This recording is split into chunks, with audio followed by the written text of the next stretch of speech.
By the mid-2020s, automakers and dealer groups were eagerly buying artificial intelligence, treating it exactly like standard office supplies.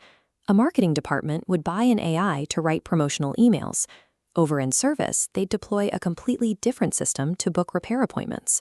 The problem was that these systems operated in total isolation. Because the underlying corporate data was still trapped in legacy departmental silos, the marketing AI had no idea what the service AI was doing. You could see the scars of this setup lingering from the global supply chain crisis of the early 2020s. Massive global organizations were still relying on humans manually entering data into spreadsheets to track Tier 3 supplier risks. Adding dozens of disconnected machine learning tools to that environment only accelerated the internal chaos. The technology itself worked fine. The corporate architecture it was plugged into was completely broken.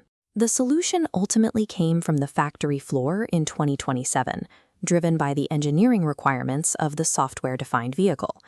When BMW launched its Neue Klasse platform, it proved that modern vehicles had to abandon scattered independent computers in favor of centralized intelligence. Shortly after, the massive Volkswagen-Rivian joint venture delivered its first series implementation. That move demonstrated that even the largest legacy automakers had to commit to software-first, unified platforms to stay competitive. Inside these cars, engineers implemented what they called a SuperBrain ECU hierarchy.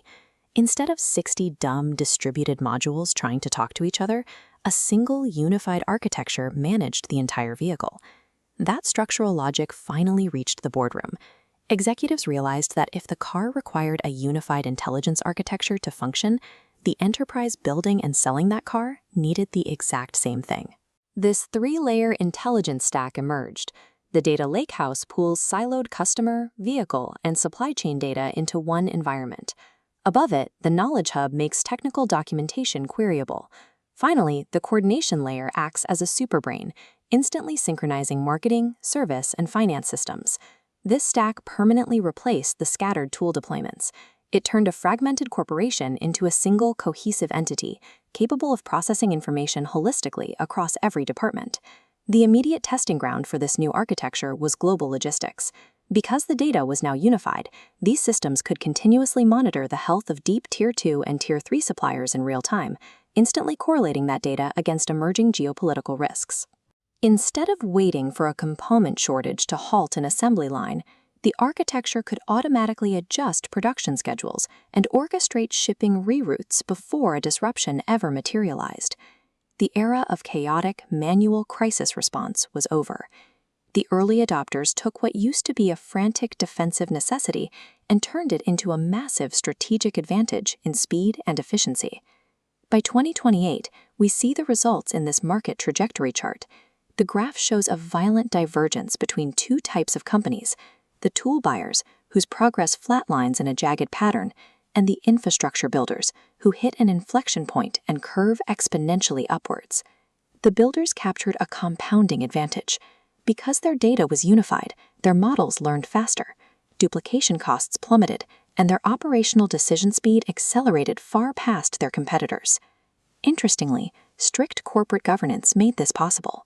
Clear policies on model oversight and data usage were initially viewed as roadblocks.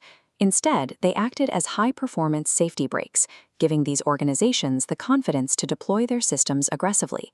By the end of the decade, the smartest automotive enterprises had successfully built themselves a unified nervous system, knowing its own products, its supply lines, and its customers intimately. Which raises the defining question for the 2030s.